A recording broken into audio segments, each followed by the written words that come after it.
అందరికీ నమస్కారం. నా పేరు బాసాని మమత. జేడిఎల్ టీవీకి స్వాగతం సుస్వాగతం. ఈరోజు యాదాద్రి భువనగిరి జిల్లా మాసాయిపేటలో ఉన్నాము. బాలు కే అసురా దగ్గరకు వచ్చినాం. ఇగో గాయనకు చూస్తే ఫ్యామిలీ బ్యాక్గ్రౌండ్ లేదు, గట్లా అని మస్తు చదువైతే చదువుకోలేదు, ఉన్నత ఉద్యోగం గిట్లా లేదు, అట్లా అని వేరే పార్టీల జెండాలు పట్టేటోడు గిట్లా కాదు. ఎంపీగా నిలబడ్డా నాకే ఓటై అంటుండు. అసలు ఎందుకు ఓటేయాలి, ఏం చూసి ఓటేయాలి, ఆయన దగ్గరికి పోయి అడుచుకుందాం పారి. ఇది ఒక మారుమూల గ్రామం. ఎంత చిన్న వీడియో చూడండి. గట్లనే ఆయన ఇల్లు గిట్లా చూపిస్తా, పోదాం పారి. ఇక్కడ ఒక అబ్బ మంచంలో కూర్చొని ఉంది. అసలుగా బాలు వాళ్ళ ఇల్లేడనో ఏందో ముచ్చట అడుగుదాం దారి. నమస్తే అవ్వా. నమస్తే అవ్వ. బాలు ఇల్లు ఎక్కడవ్వా? ఈయనే ఉన్నదమ్మ. గిదిగో బాలు ఏమైతాడు నీకు? మనవాడవుతాడు. మనవాడవుతాడా? బాలు ఎంపీగా నిలబడ్డాడు కదా, ఏం చేయనీకి? లోకానికి సాయం చేస్తాందుకు, మా ఊరు మంచిగా డెవలప్ చేస్తాందుకు అని నిలబడ్డాడు. మీ ఊర్లో అన్నీ ఉన్నాయా మరి? ఏమున్నాయి అమ్మ, ఉన్నోళ్ళకు ఉన్నాయి, లేని వాళ్ళకు లేవు. బాలు ఇల్లు గిదే అంటున్నావు కదా, గింత చిన్న ఉందేంది ఇల్లు? లేని వాళ్ళకి ఎట్లుంటుందమ్మా? మేము పేదగా బతికిన వాళ్ళం అయితే. పెద్ద పెద్ద ఇల్లుండి కార్లు ఉన్నోళ్ళకే ఓట్లు వేస్తలేరు ఎవ్వరు. మరి గింత చిన్న ఇల్లు ఉన్నోనికి బాలుకి ఓట్లు వేస్తారని ఎట్లా అనుకుంటున్నావు? ఎట్లా అనుకుంటున్నావు అంటే దేవుని సాయం ఉంటే ఎట్లయినా ఓటుకు గెలుస్తాడు. ఈ ఓట్లు మరి ఈ ఊర్లో ఉన్న ఓట్లు కంపల్సరీ బాలుకే వేస్తారా? వేస్తారు. నీకు నమ్మకం ఉందా బాలు గెలుస్తాడని? నమ్మకం ఉంది. ఓకే, అయితే ఒకసారి బాలుని కలిసి బాలు దగ్గరనే ముచ్చటంతా తెలుసుకుంటా. ఎందుకు నిలబడ్డాడు, ఏం చేయనీకి నిలబడ్డాడు, ఏంది కథ అనేది తెలుసుకుంటా. పొలిటికల్గా ఉన్నోళ్ళైతే ఎట్లుంటారు? పెద్ద పెద్ద బంగ్లాలు ఉంటాయి, వాళ్ళ ఇంటి ముందు కార్లు ఉంటాయి, అన్నీ ఉంటాయి. కానీ బాలు ఇల్లుని చూస్తే మాత్రం ప్రతి ఒక్కరు ఆశ్చర్యపోతారు. అరే గింత చిన్న ఇల్లున్నోడు ఎట్లా చేస్తాడు ప్రజలకు సేవ అని అనుకుంటుర్లే. లోపలికి వెళ్ళి మొత్తం అడుచుకుందాం పారి.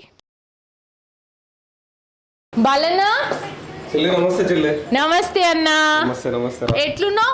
సూపర్ ఉన్న చెల్లె, అందరి ఆశీర్వాదం వల్ల చాలా బాగుంది. అన్నో మా ఆశీర్వాదం ఏం కాదు, కానీ ఎన్నికల ప్రచారం అయితే ఎట్లా సాగుతుంది మరి? అద్భుతంగా జరుగుతుంది, మంచి రెస్పాన్స్ ఉంది.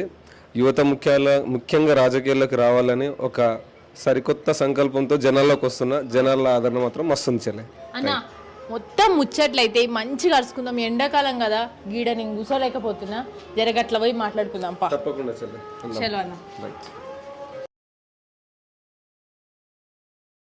అన్న మంచి మంచి పాటలు రాసినావు, మంచి మంచి పాటలు వాడినావు. మరి ఇవన్నీ వదిలేసి రాజకీయాలలో అడుగు పెట్టినవేందన్నా? తప్పొచ్చెల్లే, అంటే కొన్ని సమాజానికి సందేశం ఇవ్వాలనుకున్నప్పుడు కొంతమంది యూత్ మనకు సపోర్ట్గా కూడా ఉన్నారు. సో సమాజంలో జరుగుతున్నటువంటి కొన్ని సంఘటనలు నన్ను మార్చినాయి కాబట్టి ఈరోజు రాజకీయంలో కూడా రావాల్సి వచ్చింది. చూస్తూనే ఉన్నాం, మా ఇల్లు ఇది ఉన్నటువంటి ప్రస్థానం కూడా చాలా నిరుపేద కుటుంబం నుంచి రావడం, ఇలాంటి సంఘటనలు ఎన్నో నన్ను మార్చినాయి. ముఖ్యంగా యువత రాజకీయాల్లోకి రావాలన్న విషయాన్ని బలంగా జనాల్లోకి తీసుకోవాలనుకుంటున్నా. సో అందుకోసమని స్టెప్ తీసుకోవాల్సి వచ్చింది. నా రాజకీయాలలో ఉండేటోళ్ళు అంటే వాళ్ళకి పెద్ద పెద్ద ఇల్లులు ఉంటాయి, కార్లు ఉంటాయి, బంగ్లాలు ఉంటాయి కదా. మరి మీకు ఇంత చిన్న ఇల్లు ఉంది, ఆ ఇల్లుని చూసి ఎవరు ఓటేస్తారన్నా? సో ఇల్లును చూసి ఓటేయాల్సిన అవసరం ఏం లేదు, ఎందుకంటే తెలంగాణ ఉద్యమంలోనూ మొదటి నుంచి కూడా నేను పాల్గొనే వ్యక్తిని. విద్యార్థి దశ నుంచి నా దగ్గర డబ్బు లేకపోవచ్చు, పంచడానికి నేను నిరుపేద కుటుంబంలో ఉండొచ్చు, కానీ నిజంగా జనాల్లో నేను చేసినటువంటి అంటే తెచ్చుకున్నటువంటి మంచి పేరు అయితే ఏదైతే బ్రతికున్నదో దాని ద్వారానే జనాల్లోకి వెళ్ళి ఇంకా యువతలో మార్పు తెద్దామని నేను అనుకుంటున్నాను. నువ్వు నా ఇల్లు చూస్తూనే ఉన్నావు, అది ఈ మధ్యలో కట్టింది, అది కూడా అప్పు చేసి ఈ మధ్యలో కట్టింది. అంతమందికి ఇంకా దారుణంగా ఉండే. కానీ రాజకీయాల్లోకి వచ్చే ముందు ఈ పేదరికం, మన దగ్గర డబ్బు ఉందా లేదా ఇలాంటి విషయాల్లో ఏం పట్టించుకోలేదు. జస్ట్ దేశానికి సమాజానికి ఏదైనా చేయాలి అని నిర్ణయం మాత్రమే తీసుకున్నాను. ఆ నిర్ణయం తీసుకున్నప్పుడు నా దగ్గర కేవలం 100 రూపాయలు మాత్రమే ఉన్నాయి. 100 రూపాయలు జేబులో పెట్టుకుని పార్లమెంట్కి వెళ్ళాలని డిసైడ్ అయిన వ్యక్తి నేను. అన్న మరి రాజకీయాలంటే పైసలు పంచితేనే ఓట్లేస్తురు, మరి నువ్వేం చేస్తే ఓట్లేస్తారు అనుకుంటున్నావు? సో అందరు అట్లా లేరు చెల్లె. అయితే విషయం ఏంటంటే రాజకీయ వ్యవస్థ కానీ ఇప్పుడున్నటువంటి రాజకీయ నాయకులు కానీ వాళ్ళని అట్లా మార్చారు తప్ప ఖచ్చితంగా అంటే మార్పు అనేది మనకు వస్తుంది అనుకున్నప్పుడు, మనం నమ్మినప్పుడు అట్లా ప్రయత్నం చేసుకుంటూ వెళ్తా. నా బాధ్యత ఏంటంటే నేను ప్రయత్నం చేసుకుంటూ వెళ్ళడం. అది సరే వేస్తారా ఇయ్యరా అనేది వాళ్ళ నిర్ణయం. ఎందుకంటే నేను చెప్పాలనుకుంటున్నా, నేను ఈ దేశానికి సమాజానికి ఏం చేయాలని చెప్పాలనుకుంటున్నా. డబ్బులు పంచే స్థితి, మందు పంచే స్థితి, బిర్యానీ తినిపించే స్థితి, జెండాలు మోపించుకొని పూర్తిగా వాళ్ళని బానిసలుగా మార్చుకోరు. నేను వాళ్ళని మేల్కొల్పి యువత కూడా మీరు చట్టసభలో రావాలని చెప్పాలనుకుంటున్నాను. కాదన్నా, కనీసం ప్రచారం చేయని కన్నా నీకు ఇంతో అంత డబ్బు ఉండాలిగా. అంటే ఇక నా ఉన్నంతలో, అంటే మరీ అప్పుల పాలై ప్రచారం చేసేంత కాకుండా నా ఉన్నంతలో జనానికి నేనైతే ఏమైనా చెప్పాలి, బలంగా వినిపించాలనుకుంటున్నాను. అంటే నా మాత్రం, అంటే ఇప్పుడు మీరు వచ్చిర్రు కాస్త అన్నం పెట్టి కడుపు నిండా భోజనం పెట్టి రాను ఛార్జీలు ఇచ్చేంత వరకు అయితే నా దగ్గర ఉన్నా. అంతకు మించి ఇయ్యలేను, కానీ కడుపు నిండా భోజనం పెట్టి ఓటు అడిగేంత వరకు అయితే నా దగ్గర ఉన్నది. అన్నా, నువ్వు పైసలు వంచవసరం లేదు, ఏం అవసరం లేదు. నీ నుంచి ఒక్క పాట వస్తే చాలు జనాలకి, అదే పెద్ద గొప్ప. థ్యాంక్ యూ చెల్లె. అంటే ఆ పాట మొదటి నుంచి కూడా నా పాటలను నువ్వు చూస్తున్నావు. సమాజం, మనుషులు, జీవితం అంటూ రాసుకుంటే వ్యక్తిని. సో ఒక మంచి అభిప్రాయం జనాల్లో ఉన్నది. సో మనం ఏమి ఇంకా వేరేగా పాటలు రాసి కానీ తిట్టడం ఇలాంటివి వేరే రకంగా రాసేది మాత్రం లేదు. మొదటి నుండి కూడా నా ప్రతి మాట, పాట, అక్షరం, నా నటన సమాజానికి అంకితమై ఉంది కాబట్టి ఈ నిర్ణయం తీసుకున్నా. అన్న, మరి నీకు మంచి పేరు తెచ్చిన ఒక పాట ఒకటి మా అందరి కోసం పాడండి. అన్న, అస్సలు ముచ్చట చెప్పుకునే ముందుగాలైతే మీకు పేరు తెచ్చిన పాట మా జేడిఎల్ ప్రేక్షకుల కోసం, అలాగే ఈ ప్రజలందరి కోసం ఒక్కసారి పాడి వినిపిస్తారా? నేను చేసినటువంటి సమాజం గురించి, దేశం గురించి అంటే మారాలిరా మనిషి అంటేనే నా పాట నాకు మంచి గుర్తింపు తెచ్చినటువంటి పాట. సో మన పాటలు అంటేనే, నేను రాసిన పాటలే సమాజానికి అంకితం. ఆ పాట నాకు బాగా గుర్తింపు తీసుకొచ్చింది. సో అందులో మారాలిరా మారాలిరా మనిషి అంటేనే మనసున్న మంచోడు గొప్పోడురా, ఏమొచ్చరా ఏం పోయరా కలిసి మెలిసి హాయి ఉండాలిరా, ఆకలన్నోడికి అన్నము వెట్టని బతుకెందుకు, ఆపదున్నోనికి సాయం చేయని పైసెందుకు, ఎదిగేవాన్ని చూసి ఆనందపడలేని మనసెందుకు, ఎక్కడ ఒక చోట అనగదొక్కాలనే కుట్రెందుకు, అందుకే మారాలిరా మనిషి అంటేనే మనసున్న మంచోడు గొప్పోడురా, ఏమొచ్చరా ఏం పోయరా కలిసి మెలిసి హాయి ఉండాలిరా. ఇదొక పాట. అన్న, అసలు ఈ పాట రాయడానికి కారణం ఏంది? మొదటి నుంచి కూడా సమాజాన్ని బాగా దగ్గరుండి అబ్జర్వ్ చేసిన వ్యక్తిని. అంటే అది ఆకలి సమస్యలే కావచ్చు, నిరుపేద కుటుంబంలోంచి వచ్చినటువంటి వ్యక్తులతో పరిచయాలు, స్నేహం, నేను పెరిగినటువంటి వాతావరణ పరిస్థితులు అయి ఉండొచ్చు. సో ఇదంతా అవన్నీ చూసి నాకు చూసిన సందర్భాలు నా కళ్ళకు కట్టినట్టుగా ఉండేది. సో అందుకే నా సాహిత్యం, నా పాటలు కూడా అదే విధంగా ఎన్నో సంఘటనలు, ఆకలి గురించి, అన్నం లేక 3 పూటల కడుపు మార్చుకునే వాళ్ళు ఎంతో మంది ఉన్నారు. వాళ్ళని రోడ్ల పొంటి చూసినప్పుడల్లా నాకు అనిపిస్తుంది, పెద్ద పెద్ద బంగ్లాలు, ఆస్తులు, సంపాదనలు ఉండి తృప్తి లేని జీవితం గడిపే వాళ్ళు ఎంతో మంది ఉన్నారు. కానీ ఒక్క పూట కూడా భోజనం దొరకకుండా వాళ్ళు అలమటిస్తున్న వాళ్ళ పేదలను చూసినప్పుడు కానీ, కట్టుకోవడానికి బట్టలు లేక, తినడానికి తిండి లేక వాళ్ళు పడే బాధలు చూస్తుంటే అనిపిస్తుంది అనమాట. మనిషి మారాలి. ఎంత సంపాదన ఉన్నా పక్కన ఉన్న వాడికి కష్టం వచ్చినప్పుడు, ఆపదలో సాయం చేసినప్పుడోనో, పిడికడి మెతుకులు పెట్టినప్పుడోనో మనకు పుణ్యం దొరుకుతుంది. అదే స్వర్గం. అన్ని ఏ మత గ్రంథమైనా అదే చెప్తుంది, ఏ దేవుడైనా అదే చెప్తాడు అనే సిద్ధాంతం. సో అట్లా. అసలు మీరు పుట్టింది ఎక్కడ? పుట్టింది ఇదే మనకు మాసాయిపేట యాదగిరిగుట్ట మండల్. ఏం చదువుకున్నారు? డిగ్రీ కంప్లీటెడ్ మన భువనగిరిలోనే. ఇంటర్, డిగ్రీ వరకు కూడా భువనగిరిలోనే కంప్లీటెడ్. తెలంగాణ ఉద్యమంలో ఉన్నప్పుడే 2013లోనే నా డిగ్రీ కంప్లీటెడ్ అయిపోయింది. ఎప్పటి నుంచి పాటలు రాయడం స్టార్ట్ చేశారు? నేను స్కూల్ లైఫ్లో ఉన్నప్పటి నుంచి పాటలు పాడుతూ ఉన్నా. తర్వాత తెలంగాణ ఉద్యమం అంటే 2014 జూన్ 2 తెలంగాణ వచ్చిన తర్వాత అప్పటికి నేను పాటలు పాడుతూ ఉన్నా. కానీ రాసే అంత, మరి ఇంత పూర్తిగా పాటల వైపు రాసే అంత. ముందుగా పాటలు రాసారా లేకపోతే పాడారా? పాడుతూ ఉండేవాడిని, రాసేంత లేదు. అంటే అంత డెప్త్, మరి ఇంత సాహిత్య పరంగా అంత గొప్పగా రాసేవాడిని అయితే కాదు.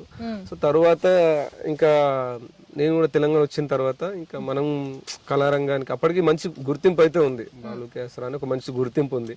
సో మనం కూడా సాహిత్యాన్ని, పాడే విధానాన్ని కొద్దిగా చేంజ్ చేసుకుంటే బాగుంటుంది, జనాల్లో కొత్తగా వెళ్తే బాగుంటుంది అని నేను హైదరాబాద్ వచ్చినప్పుడు ఆ విధంగా నా పాటలు రాయడం. అసలు నిన్ను ఈ ఉద్యమంలోకి ఎవరు తీసుకెళ్లారు? ఉద్యమంలో మనకు వేణుకొండలన్న అనాజపురం, సో ఇప్పుడు ఆయన లేరు మన మధ్యన. ప్రమాదవశాత్తు ఒక రోడ్ యాక్సిడెంట్ చనిపోవడం జరిగింది. సో తెలంగాణ ఉద్యమంలో ఉన్నప్పుడు నా పాటలు చూసి చాలా యాక్టివ్గా పాల్గొన్నా. నేను పాటలు పాడటోని. ముందుగా మీరు పాటలు పాడతారని చెప్పిన వాళ్ళు ఎవరు? ముందుగా అంటే నన్నైతే గుర్తించింది అయితే అన్నాను. అంటే మొదటి నుంచి నేను పాటలు పాడుతున్నా, కానీ ఊర్లలో ఎట్లుంటా పాటలు పాడుతున్నా లేక ఒక పిచ్చోడు పాడుతున్నాడు ఏంటి ఎట్లా అంటే అంత ఊర్లలో మనకు అంత ఎంకరేజ్మెంట్ లేకుండా ఉండే. బట్ నన్ను తెలంగాణ ఉద్యమ సమయంలో నువ్వు బాగా పాడుతున్నావు, నీ గొంతు అవసరం, ఈ సమాజానికి అవసరం, తెలంగాణ ఉద్యమానికి నీ గొంతు, నీ పాట అవసరం ఉన్నదని చెప్పేసి నన్ను అన్ననే గుర్తించిన. ముందుగా తెలంగాణ ఉద్యమంలో ఏ పాట వాడినావు? ఉద్యమంలో నాకు జనాల్లో బాగా గుర్తింపు తెచ్చినటువంటి పాట వీరుల సన్నిధి నేల శూరుల పెన్నిది, వీరుల సన్నిధి నేల శూరుల పెన్నిది, మరిచిపోని గురుతులున్న స్మృతుల గన్నది, కాలగతుల గన్నది, స్మృతుల గన్నది, కాలగతుల గన్నది, యుద్ధ వీరులను గన్నది, పోరాట కాంతులినుతున్నది, యుద్ధ వీరులను గన్నది, పోరాట కాంతులినుతున్నది. ఈ పాట మన అరుణోదయ కళా బృందానికి సంబంధించినట్టు విమలక్క ఆ పాట. ఈ పాట నాకు చాలా ఇష్టం, జనాల్లో మంచి పేరు. అలా పాడుకుంటూ మీరే పాటలు రాయడం స్టార్ట్ చేసిరు. అంటే మొదట్లో అంత పూర్తిగా నాకు రాసే అంత అంటే పాడేవాడిని, రచయితను వాస్తవం చెప్పాలంటే రచయితను కానీ ఇంకా మనకు వేరే ఆప్షన్ లేదు. అవకాశాల కోసం వెతుకుంటూ ఉన్నప్పుడు అందులో నా గురించి నేనే రాసుకునే ప్రయత్నంలో ఆ పాట కాస్త మాటగా మారిపోయి రచయితగా ఇక నేనే యాక్టింగ్ వైపు కూడా చేసిన. నేను రాయడం ఎప్పటి నుంచి రాయడం స్టార్ట్ చేశారు? 14 నుంచి. నేను తెలంగాణ అప్పటి నుంచే రాస్తున్నా, కానీ అప్పుడు నాకు అంత ప్రాచుర్యం రాలేదు. తర్వాత 2017లో అనుకుంటా, 2017లో రాహుల్ సిప్లిగంజ్ అన్న పాడిండు మన బజరంగ్ సాంగ్. అది చాలా చాలా ప్రాణం ఉన్నంత వరకు దమ్మున్న హిందువులం అనే సాంగ్. అప్పుడు అయోధ్యపూరి బాగా ఫైట్, అప్పుడప్పుడు ఆ ఇష్యూ బాగా ఇష్యూ అవుతుంది. సో ఆ సందర్భంలో రాసిన పాట అది. పాడతారా మా కోసం? ప్రాణం ఉన్నంత వరకు దమ్మున్న హిందువులం, అయోధ్యలోన కడతాము మేమంతా రామ మందిరం, నింగిలోన చుక్కలు మెరువాల, జయ జయ బజరంగని గొంతెత్తి పాడాల, కాషాయం జెండా ఇంటి పైన ఎగరాల, హిందూ ధర్మాన్ని గడప గడప చాటాల, జయ శ్రీరామ హనుమాన శత్రు సంహార గగన విహారీ. ఇది సూపర్ చాలా ఫేమస్ పాట ఇది. అప్పటి నుంచి 2014 నుంచి ఇప్పటి వరకు ఎన్ని పాటలు పాడుంటారు? అంటే 100 లోపు ఉంటాయి పాడిన. ఎన్ని రాసి ఉంటారు? ఇంకంతే 100 లోపే ఉంటాయి. మరీ అంత ఎక్కువ రాయలేదు, కానీ రాసిన ప్రతి పాట కూడా జనాల్ని హత్తుకునే విధంగా ఎక్కువ కాలం గుర్తుండిపోయే విధంగా ఉంటాయి. ప్రతి ఒక్క పాట కూడా అంతే. ఒక పాట రాసేటప్పుడు అనుకుంటారా మీరు? అనుకుంటా, ఇది దీని గురించి రాయాలి, ఖచ్చితంగా సబ్జెక్ట్ అనుకుంటా నేను. అంటే నా కళ్ళ ముందు ఏదన్నా సంఘటన నా మనసుకు తాకింది అనుకో, వెంటనే పాటగా మారిపోతుంది. అట్లా మీరు చూసినటువంటి ఇప్పుడు మారాలిరా మనిషి అంటేనే గానీ, పుట్టినోడు చావక తప్ప కొన్ని చాలా గుర్తింపు తెచ్చిన పాటలు. ఇప్పుడు బొందలగడ్డరా నీ ఆస్తి, అది ఎంత పాట మాత్రం చాలా బాగుంటది. ఆ పాట అది ఎక్కువ మందికి ఇప్పుడు జనాల్లో నేను లీడర్ గా నిలబడుతున్నా, ఎంపీగా పోటీ చేస్తున్నానంటే కూడా, నేను నామినేషన్ వేసే రోజు కూడా అంటే నా జుట్టు నా గడ్డం చూసి అన్న మీరు బాలుకి అసలు బొందలగడ్డ పాట మీరు అసురబాలన్నారని అట్లా గుర్తు చాలా మంది కూడా పాట చెప్తే ఈజీగా గుర్తుపడేస్తారు. అన్న మరి ఈ ముచ్చటంతా పక్కన పెడితే నువ్వు పాటలు రాస్తావు, పాటలు పాడతావు, మరి ఈ పొలిటికల్ గా నిలబడాలని ఎందుకు అనుకున్నావు? అంటే చలో నేను ఉద్యమ నాయకుడిని, ఇప్పుడే కొత్తగా నేను ఉద్యమాల్లోకి కానీ రాజకీయం వైపు వస్తున్న వ్యక్తినేం కాదు. ప్రశ్నించే తత్వం అనేది నాకు మొదటి నుంచి ఉంది. ఇప్పుడు మీరు నా పాటలను చూస్తే సమాజాన్ని, దేశాన్ని ప్రశ్నించేవి. ఏదో ఒక సందర్భంలో చివరికి దేవుని కూడా ప్రశ్నిస్తూ ఉంటాను నా పాటల ద్వారా. సో నాయకత్వ లక్షణాలు అనేది నాకు మొదటి నుంచి ఉంది, కానీ నాకు అంటే పూర్తిగా రాజకీయం వైపు రావాలని నాకు ఎప్పుడు అనిపించలేదు. ఎప్పుడు రాజకీయం అసలు చేయాలని, కాకపోతే సినిమా ఇండస్ట్రీకి పోవాలి, ఒక రచయితగానో వీలైతే ఒక గాయకునిగో ఉండాలని ఒక కోరిక ఉండే, ఇండస్ట్రీకి వెళ్ళాలన్న కోరిక తప్ప రాజకీయాల వైపు రావాలన్న ఆసక్తి నాకు మొదటి నుంచి పెద్దగా లేదు. లేనప్పుడు మరి ఎందుకు వచ్చినావు? కానీ ఏం చేయను, పరిస్థితుల్లో ఇప్పుడు మనం దాదాపు అంటే ఒక గుర్తింపు జనాల్లో గుర్తింపు వచ్చింది. ఒక వరకైతే నెట్టుకు రాగలిగిన మనకున్నటువంటి ఆర్థిక పరిస్థితుల కారణంగా ఎక్కువ ఇంకా నేను దాన్ని ఏమంటారు నా జీవన ఉపాధిని కానీ దాన్ని ఎక్కువ లాగలేకపోతున్నాను. మనది నిరుపేద కుటుంబం, ఇప్పుడు ఏదైనా డబ్బుతోని కూడుకున్నది, చివరికి రాజకీయమైన డబ్బుతోని కూడుకుంది మీరు అన్నట్టు. సో నేనేమనుకున్నానంటే ఇప్పుడు ఒక 2 సంవత్సరాలు మాత్రం ఖాళీగానే ఉన్నా, పూర్తిగా అంటే పాటలకు కొద్దిగా దూరంగానే ఉన్నా. అనిపించింది ఏమంటారు, దీపం ఉండగానే ఇల్లు చక్క పెట్టుకోవాలి. మనకు ఆర్థికంగా బలంగా లేనప్పుడు మనం ఈ పాటల ప్రయాణం నాకు ప్రమాదంగా మారే అవకాశం ఉంది. అంటే నాకు గుర్తింపు నేను కోల్పోయే అవకాశం ఉంది ఎక్కువగా. ఇప్పుడు కొన్ని పాటలు తీయాలంటే, ఇప్పుడు ఫోక్లో కానీ ఎన్నో పాటలు తీయాలంటే చాలా డబ్బు ఖర్చుతో కూడుకుంది. సో ఇక అన్ని సంఘటనలు చాలా వరకు కొన్ని నాకు కూడా కళ ప్రపంచం కూడా నాకు అంత పెద్దగా నచ్చలేదు. అవకాశాల వైపు వెళ్తున్న ప్రయాణంలో ఎన్నో సంఘటనలు, ఇక కొన్నిసార్లు మన క్యారెక్టర్ చంపుకొని పాటలు చేయాల్సి ఉంటది. ఇంకా ఆకలి బాధలు, ఈ పేదరికం నాకు నచ్చలేదు ఒక సందర్భంలో. నీకు ఎవరినన్నా చూస్తే నీకు ఈ పొలిటికల్లోకి రావాలనిపించిందా, లేకపోతే నీ అంతలో నువ్వే వచ్చినవా? లేదు, నేను ఎవరిని చూసి ఇన్స్పైర్ ఏం కాలేదు. నాకు పూర్తిగా నేను ఖచ్చితంగా రాజకీయాల్లో ఉండాలనుకోవడానికి ఒక కారణం ఏంటంటే, ఈ 2 సంవత్సరాల కాలంలో కానీ రాజకీయాలను అబ్జర్వ్ చేసేటువంటి ఆలోచన నాకు మొదటి నుంచి ఉంది. మొదటి నుంచి కూడా పాలిటిక్స్ అంటే బాగా ఇంట్రెస్ట్, చూస్తూ ఉంటాను నేను. ప్రతి ఒక్క నాయకుల స్పీచ్లు కానీ ఏం జరుగుతుంది దేశంలో అనే విషయం మొదటి నుంచి అబ్జర్వ్ చేస్తా. సో ఇన్స్పైరింగ్ అని ఏం లేదు, కానీ నాకు అనిపించింది అనమాట, అసెంబ్లీలో కానీ పార్లమెంట్లో కానీ ఉన్నటువంటి ముఖ్యంగా రాజకీయం అనేది వ్యాపారం అయిపోయింది. ఎట్లా అయిపోయిందంటే వందల వేల కోట్ల ఆస్తులు. బేసిక్లీ ఇప్పుడు ఒక సాధారణ మధ్యతరగతి కుటుంబంలో ఒక వ్యక్తి, ఒక భారతీయ పౌరుని సంపాదన అనుకుందాం, ఒక 10,000 నుంచి 20,000 మధ్యలో ఉంటది, అంతకంటే ఎక్కువ ఉండదు. అంటే ఇంకా నేను చెప్పింది ఒక చిన్న నా క్యాజువల్ ఎస్టిమేషన్. ఒక 10,000 సంపాదించడానికి, నెలకు 10,000 సంపాదించడానికి నానా కష్టాలు పడుతున్నాం ఇంత అభివృద్ధి చెందిన భారతదేశంలో. సో నేనేమనుకున్నట్టే, వీళ్ళకి ఇన్ని ఆస్తులు అంతస్తులు ఎక్కడి నుంచి వస్తున్నాయి ఇంత? కొన్ని వందల వేల కోట్ల భూ కబ్జాలు కానీ, ఇప్పుడు బొందలగడపడలో ఒక మనిషికి ఆశించిన దానికంటే ఎక్కువగా ఆస్తులు వీళ్ళకి ఎక్కడి నుంచి వస్తున్నాయని నేను బాగా తెలుసుకోవడం జరిగింది. అసలు ఏం జరుగుతుంది? ఇప్పుడు నేను హైదరాబాద్ 2014 వచ్చి నేను ఎట్లున్నానో ఇప్పటికి నేను అట్లనే ఉన్నా. అదే తిండి, అదే బట్ట, అదే కుటుంబం. కాకపోతే ఇల్లు ఒకటి కొద్దిగా చేంజ్ అయింది. అది కూడా మాకు ప్రభుత్వాల నుంచి ఎవరి నుంచి వచ్చింది కాదు. ఉద్యోగంలో పనిచేసిన వ్యక్తినైనా నేను ఏనాడు ఎవరిని అడగలేదు అంటే అహంకారం అని కాదు, మనకు వస్తుందేమో చూద్దామని. సో అట్లా అడుగడుగున అవమానాలు కానీ సమాజంలో, ఇది నా ఒక్కని బాధ కాదు, సమాజంలో ప్రతి ఒక్కరిని అబ్జర్వ్ చేసిన తర్వాత నేను అనుకున్నా, చాలా సంఘటనలు చూసిన తర్వాత మనం రాజకీయాల్లో రావాలి, యూత్ రావాలి. వయసు అయిపోతున్న వాళ్ళు, అనుభవం లేని వాళ్ళు, విద్యార్హత లేని వాళ్ళు, చదువు అంటే తెలియని వాళ్ళు, సమాజం అంటే అవగాహన లేనివాడు, దేశం అంటే తెలియని వాడు, ప్రభుత్వాలు అంటే తెలియని వాడు, వీళ్ళందరూ శాసిస్తున్నారు. ఎందుకు వస్తున్నారు? వాళ్ళ డబ్బులు ఉన్నాయి కాబట్టి వస్తున్నారు. ఓకే, నా దగ్గర డబ్బులు లేవు. సో డబ్బుకి ఒక మధ్యతరగతి కుటుంబానికి జరుగుతున్న ఈ యుద్ధంలో ఎక్కువ లాభపడేది ఎవరంటే ఉన్నోళ్ళు బాగుపడుతున్నారు. తెలంగాణ రాకముందుకైనా, తెలంగాణ వచ్చిన తర్వాతనైనా బాగుపడ్డ సందర్భాలు వాళ్ళే ఉన్నాయి, మన ఏం లేవు. సో తెలంగాణకు ప్రశ్నించే గొంతు అవసరం అనిపించింది. ముఖ్యంగా యూత్ లో మార్పు రావాలనిపించింది. సో అందుకని మరి తెలంగాణ ఉద్యమంలో పాల్గొన్నా అంటున్నావు, మరి తెలంగాణ ఉద్యమం తరపున నీకు ఉద్యోగం రాలేదా? ఉద్యోగం రాలేదు చెల్లి, నాకు ఉద్యోగం వచ్చుంటే ఒకవేళ నేను ఈ రోజు ఈ నిర్ణయం తీసుకునేటోని కాదేమో.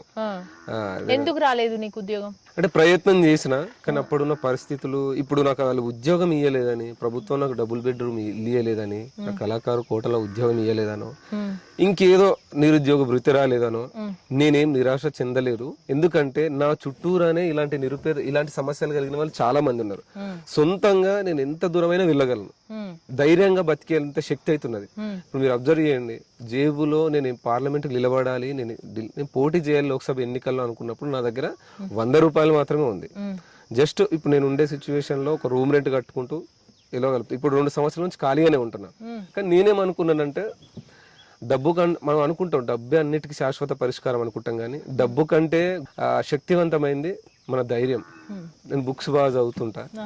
సో అదనిపించింది, బాగా మోటివేషన్, నన్ను నేను బాగా మోటివేట్ చేసుకున్నా ఏదో చెయ్యాలి అన్నప్పుడు.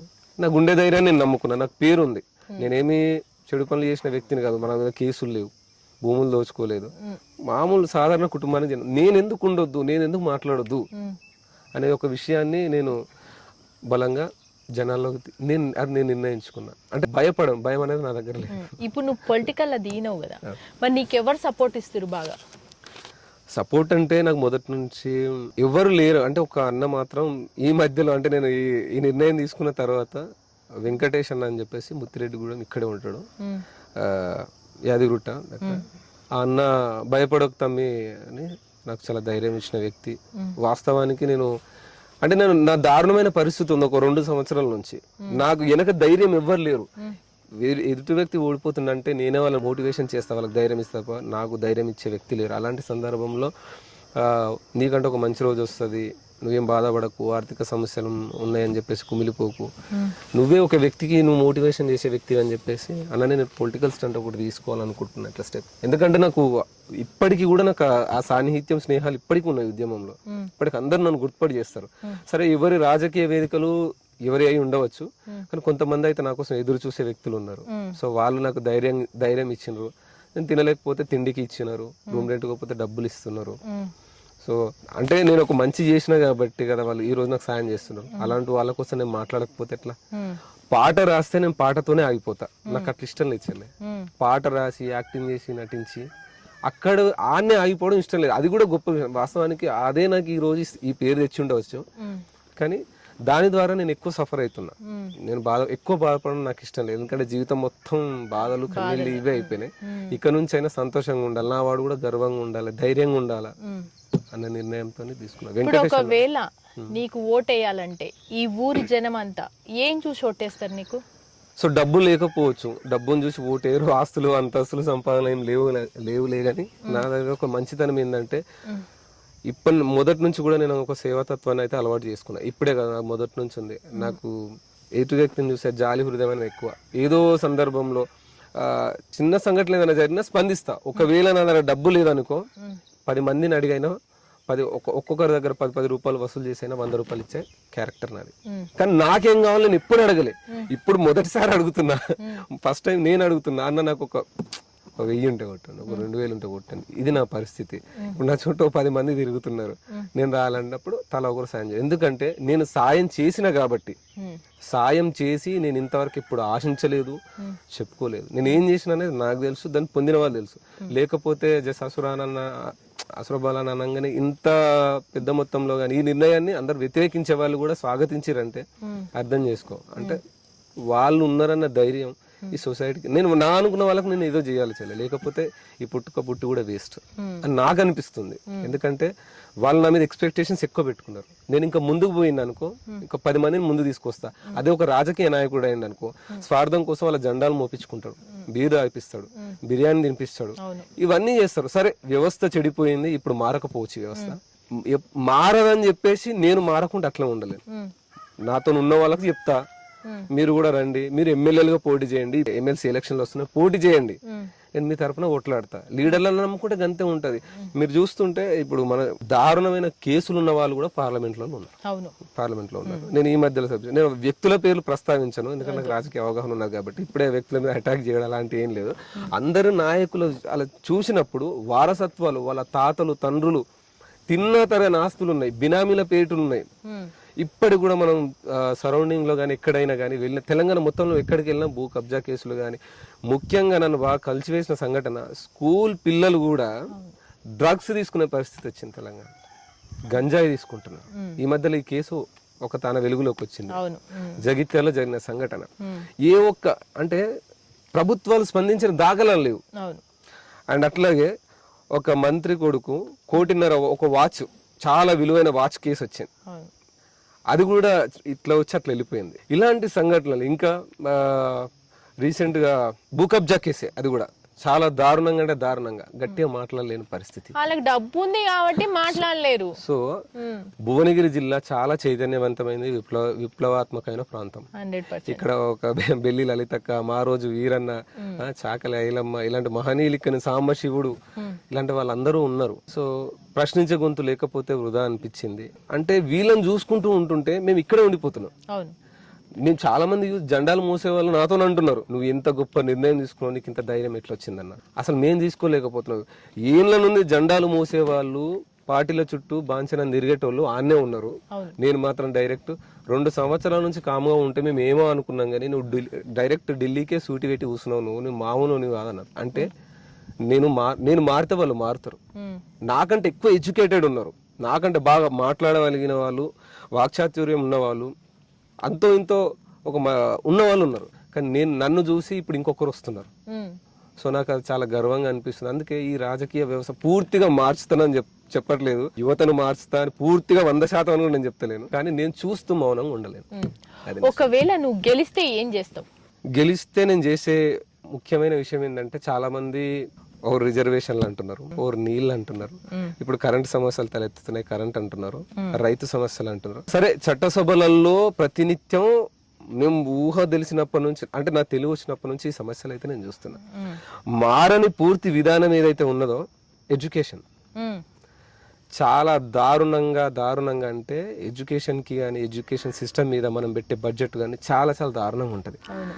రీసెంట్గా కూడా, అంటే ఇది ఈ మధ్యలో జరుగుతున్నది కాదు, ఖచ్చితంగా మన దేశంలో, మన తెలంగాణలో ఎక్కడో ఒక చోటన సోషల్ మీడియాలో, టీవీలోనో, పేపర్లలోనో, మన వాట్సాప్ గ్రూప్లలో ఎక్కడో ఒకదాన్ని చూస్తూనే ఉంటాం.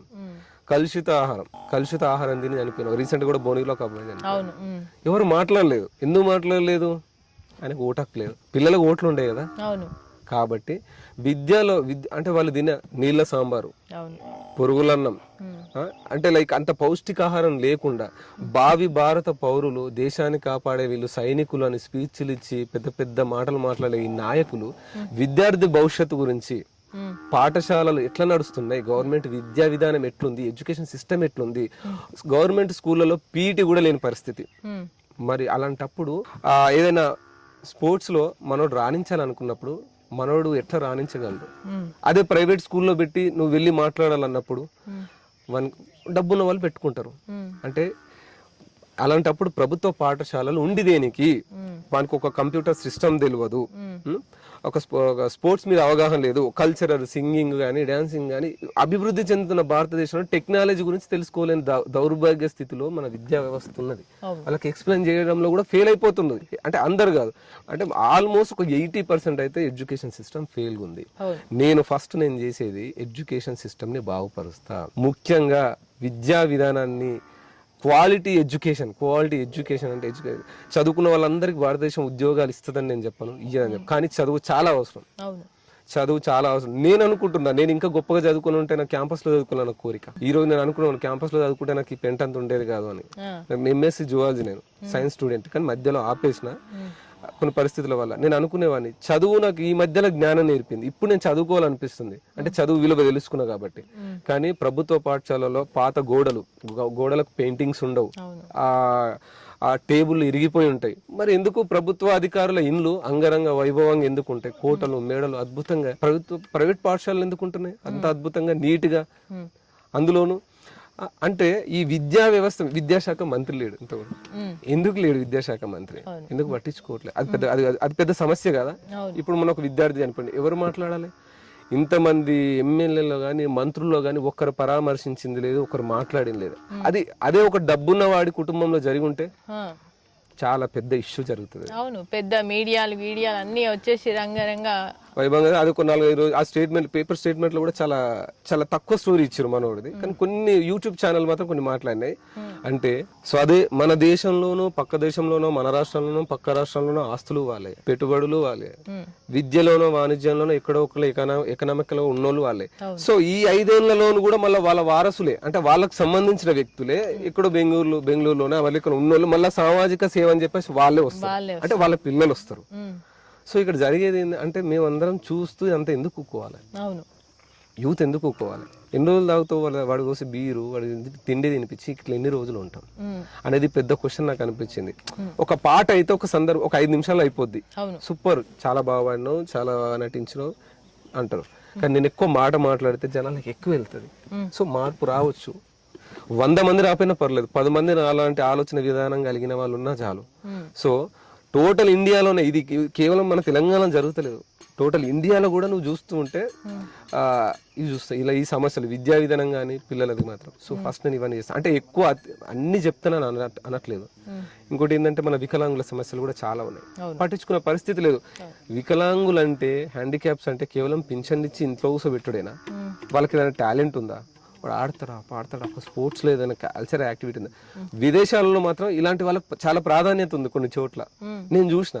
కానీ ఎందుకు మన తెలుగు రాష్ట్రాల్లో ఇంత దౌర్భాగ్య పరిస్థితి ఉన్నది అనేది విషయాన్ని నేను బాగా బలంగా వినిపించాలనుకుంటున్నాను. సో ముఖ్యంగా ఈ ఎడ్యుకేషన్ విషయంలో కానీ, ఈ స్కూల్లో ఈ వాళ్ళు తినే ఈ ఆహారం విషయంలో కానీ, ఈ వికలాంగుల విషయంలో కానీ, నిరుద్యోగ విషయంలో కానీ, నిరుద్యోగ విషయంలో అంటే అందరూ మాట్లాడుతున్నారు, ఎవరు కరెక్ట్ మాట్లాడుతుండో అర్థం కాదు. అందరూ మాట్లాడతారు, కేవలం పదవి ఉన్నప్పుడు మాట్లాడతారు, తర్వాత మాట్లాడతారు. సో అది పరిస్థితి. ఈ జనరేషన్ లా ఎంపీలు ఎమ్మెల్యేలు అవ్వడం కామన్. ఓరన్న వచ్చి ఏమన్నా ఇస్తారని ఆశిస్తురు, అందుకే వీళ్ళు ఎంపీలు ఎమ్మెల్యేలు అవుతురు అని అందరు అనుకుంటారు. మరి ఈ దాని మీద ఏమని చెప్తావు? సరే, వాళ్ళు అనుకున్నదే నిజం అనుకుందాం. ఎంతమంది ఎమ్మెల్యేలు ఎంతమంది ఎంపీలు అయ్యారు? జనాలు అనుకున్నది సంపాదించుకోవడానికి వస్తున్నారు అని అంటున్నారు కదా. అవును, సరే, అలా అన్న వాళ్ళని ఒకసారి ఎమ్మెల్యేగానో ఎంపీగానో పోటీ చేయమని చెప్తాం. దానికి దిల్లు ఉండాలి, ధైర్యం ఉండాలి. ప్రశ్నించినంత ఈజీ, విమర్శ చేసినంత కాదు. ఒకవేళ ఎవరైనా అట్లా వస్తున్నారంటే ఒకవేళ పార్టీ బినామీలు అయి ఉంటారు తప్ప పూర్తిగా దేశం మీద సమాజం మీద అవగాహన ఉన్నవాడైతే అట్లా చెయ్యరు. ఇప్పుడు ఎగ్జాంపుల్ తీసుకుంటే బరెలక్క ఎమ్మెల్యేగా చేసింది, పోటీ చేసింది, ఆడ గెలవలే. మళ్ళా ఇప్పుడు ఎంపీగా పోటీ చేస్తుంది. ఎందుకు పోటీ చేస్తుంది అంటావు? తన రాజకీయ ప్రణాళిక ఎట్లుందో నాకు తెలియదు చెల్లె. నేనైతే రాజకీయ విజ్ఞానం కలిగిన వ్యక్తి అని నేను అనుకుంటున్నా.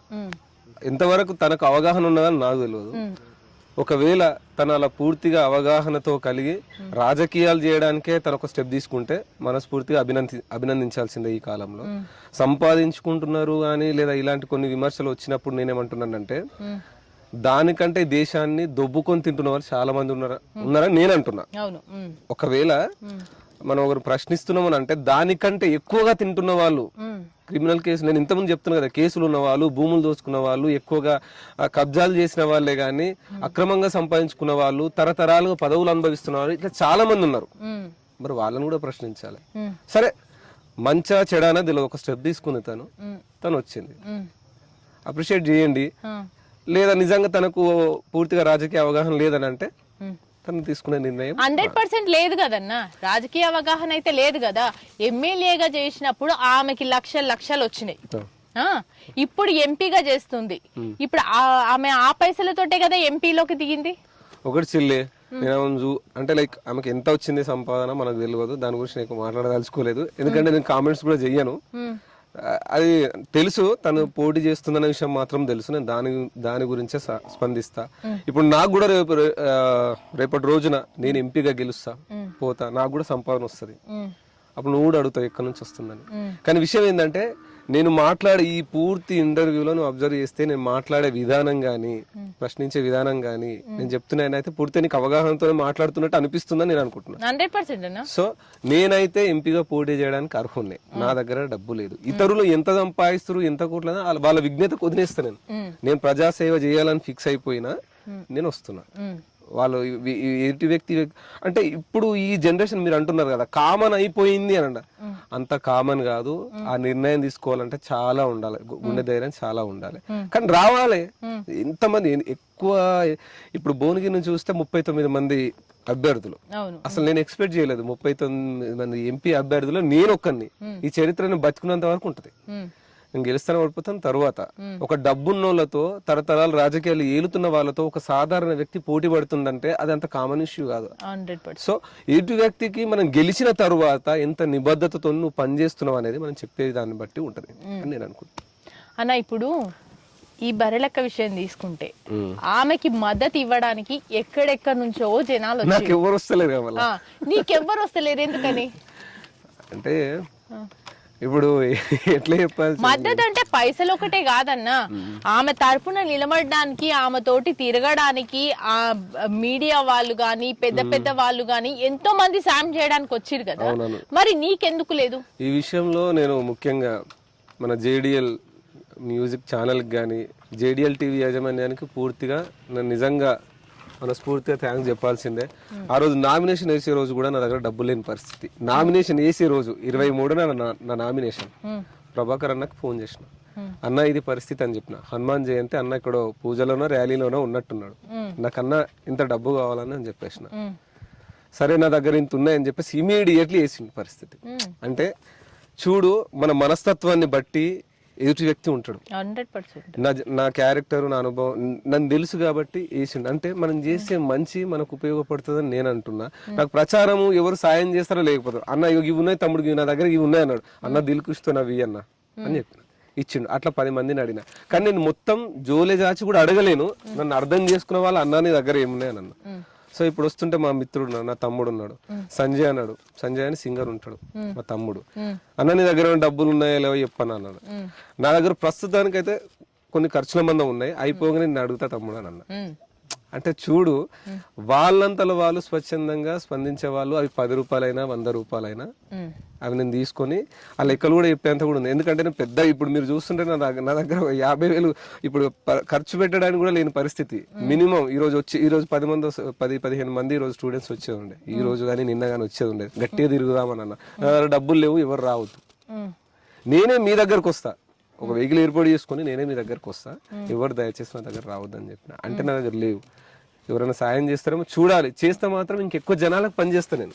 ఇప్పుడు మీరు అంటున్న ఎవరైతే క్యాండిడేట్లు మొన్న పోటీ చేసిన వాళ్ళు, ఇప్పుడు పోటీ చేసిన వాళ్ళు, చేస్తున్న వాళ్ళు ఉన్నారో, బట్ యంగ్ జనరేషన్ మాలాంటి వాళ్ళు వస్తున్నట్టు దయచేసి అందరు సహకరిస్తేనే బాగుంటుందని నేను అనుకుంటున్నాను. ఎందుకంటే కడుపు మండినోనికే బాధ తెలుస్తుంది. 100%. అది నేను చెప్పాను. నేనైతే JDL టీవీ ద్వారా అయితే అందరికి చెప్తున్నా, ఈ అన్నకి మంచి మద్దతు ఇవ్వాలి, అన్నకి సాయం చేయాలని కోరుకుంటున్నా. నేనైతే కంపల్సరీ అందరు వస్తారన్న, నీకు మంచి మద్దతు ఉంటది, అందరూ హెల్ప్ చేస్తారు. నువ్వు సేమ్ అంటే ఏమంటారు, నువ్వు ప్రజలకి సేవ చేయాలనే దిగావు, అంతేగాని డబ్బులు సంపాదించుకోవాలి అలాంటిదని నీ దగ్గర ఏం లేదు. మా JDL టీవీ తరపున అయితే నీకు అందరు మద్దతు ఇవ్వాలని, నీకు ఓటేసి గెలిపియాలని మేమైతే మనస్ఫూర్తిగా కోరుకుంటున్నామన్నా. అన్న, మరి నువ్వేం చెప్తావు మా JDL టీవీ తరపున అందరికి, ప్రజలందరూ కూడా నేను ఏం చెప్తున్నా, ముఖ్యంగా ప్రజలు, ఇప్పుడు నేను యువత, ముఖ్యంగా ఎస్పెషల్లీ నేను యువత మీద ఎక్కువ ఫోకస్ చేస్తున్నా కాబట్టి యువత అందరికీ కూడా ఒకటే చెప్తున్నా, దయచేసి మీరందరూ రాజకీయాల్లోకి రండి. డబ్బుందా లేదా అన్నది సెకండ్ ఆప్షన్. నేను ఈరోజు అదే చెప్తున్నా, నా దగ్గర ప్రచారం చేయడానికి, పోటీలో చేయడానికి, అంటే పోటీలో నిలబడడానికి తప్ప ప్రచారం చేయడానికి డబ్బులు లేవు. కానీ నేను ధైర్యంగా ముందుకేసిన రాజకీయాలు మీరు అనుకుంటున్నంత మనం ఏదైతే అభిప్రాయం ఉందో, చెత్త రాజకీయాలు, నీచమైన రాజకీయాలు, కుళ్ళు కుతంత్రాలు అనుకుంటున్నాం. కానీ మీరందరూ దయచేసి రాజకీయాల్లోకి వస్తే ఈ వ్యవస్థను మార్చే అవకాశం ఖచ్చితంగా ఉన్నది. నా మాట ద్వారా నేను మార్చిన వీలైనంత వరకు. ఇప్పుడు ప్రత్యక్షంగా వచ్చి జనాన్ని చైతన్యవంతం చేయాలని నేను అనుకుంటున్నా. ముఖ్యంగా ఈ విషయంలో నా మొదటి ఇంటర్వ్యూ, నేను నామినేషన్ వేసిన తర్వాత ఎంపీగా, సరే గెలుస్తానా గెలవనా అనే విషయం పక్కన పెడితే, ఇదొక నాకు మధురానుభూతిగా లైఫ్ లాంగ్లో గుర్తుండిపోతుంది. JDL మ్యూజిక్ యాజమాన్యానికి, ముఖ్యంగా ప్రభాకర్ అన్నకు, అందరికీ మనస్ఫూర్తిగా నేను మరొకసారి కృతజ్ఞతలు చెప్తూ ఉన్నా. ఖచ్చితంగా గెలిచిన తర్వాత నేనేమైతే ఈ ఇంటర్వ్యూలో నేను మాట్లాడినో, అది ఎడ్యుకేషన్ అయి ఉండవచ్చు, వికలాంగుల సమస్యలు అయి ఉండవచ్చు, నిరుద్యోగ సమస్య అయి ఉండవచ్చు, ఇది ఇండ్లు లేని వాళ్ళ సమస్యలు అయి ఉండవచ్చు, ఇంకా చాలా సమస్యలు ఉన్నాయి. ఇట్లా చెప్పుకుంటూ పోతే వాళ్ళందరి తరఫున నేను మాట్లాడడానికి, కొట్లాడడానికి నేను సిద్ధంగా ఉన్నా. కాబట్టి యువత రాజకీయాల్లోకి రావాలి, మార్పు తెద్దాం. మా గుర్తు గాజు గ్లాస్ గుర్తు. ఖచ్చితంగా గాజు గ్లాస్కి ఓటేసి మీరు అందరూ అత్యధిక మెజారిటీతో గెలిపిస్తారని నేను మనస్ఫూర్తిగా కోరుకుంటున్నాను. గెలిచినా ఓడినా ఓటమితో సంబంధం లేకుండా ఇక ముందు పాటతో మాటతో మీ మధ్య, అంటే ప్రజల మధ్యనే ఉండాలని నేను నిర్ణయించుకున్నా. ఇదే నా నిర్ణయం. ఇక చివరి శ్వాస వరకు. మరి ఓటేయడానికి ప్రజలకి ఎలా చెప్తావు పాట రూపంలో? ఇక నాకు గుర్తింపు తెచ్చినటువంటి పాట అంటే బొందలగడ్డ పాట. ఆ పాట ఈ చూసే గుర్తు, నువ్వు ఈ పాటను చూసినా నీకు ఓటేస్తాను అన్నట్టు ఉన్నారు. అంటే అంత గుర్తింపు తెస్తుందని నేను కూడా అనుకోలేదు. నాకు సో ఆ పాటని మరొకసారి నేను గుర్తు చేయాలనుకుంటున్నా. తప్పకుండా పాడండి ఒకసారి. ఓ మనిషి బొందలగడ్డరని ఆస్తి, ఓ మనిషి తొందర పడితే కాదు మరి, కాటిలో కాలే కట్టెల మేడ రమ్మంటున్నదిరా, నువ్వు ఎప్పటికైనా రావాల్సిందని నవ్వుతవున్నదిరా, నువ్వు ఆడిన ఆటలు చెప్పిన మాటలు చాలు రవో నరుడా, మరువకు నీకు నాకు స్నేహం ఉన్నదిరా, ఓ మనిషి బొందలగడ్డరని ఆస్తి, ఓ మనిషి తొందర పడితే కాదు మరి, నువ్వు తొందర పడితే కాదు మరి. సూపర్ అన్న, సూపర్ సూపర్ సూపర్. గాజు ఈ పాట వింటే ఎక్కడైనా సరే అరే బాలు అస్రా పాడింది ఈ పాటే అందరికీ అర్థమైపోతుంది. జనాలందరూ ఈ పాటను ఎట్లనైతే గుర్తించి నాకు ఇంత పేరు గౌరవాన్ని సమాజంలో ఇచ్చారో 13వ తేదీన పోలింగ్ ఉంటుంది. ఖచ్చితంగా గాజు గ్లాసు గుర్తు మీద ఓటేసి మీ అందరి మద్దతు, మీ ఓట్ల రూపంలో మీ ఆశీర్వాదం నాకు ఉండాలని మనస్ఫూర్తిగా కోరుకుంటూ పూర్తిగా జేడిఎల్ యాజమాన్యానికి మరొకసారి మా అసురా మ్యూజిక్ ఛానల్ టీం తరపున మనస్ఫూర్తిగా మరొకసారి కృతజ్ఞతలు చెప్తూ సెలవు తీసుకుంటాం. ధన్యవాదాలన్న. చూసేది కదా, జేడిఎల్ టీవీ తరపున అయితే మేము మస్తు సపోర్ట్ ఇవ్వడానికి ఉన్నాం. మీరు కూడా అందరూ గాజు గ్లాస్ గుర్తుకి ఓటేసి అన్నని గెలిపియాలని మనస్ఫూర్తిగా కోరుకుంటున్నాం. ధన్యవాదాలు.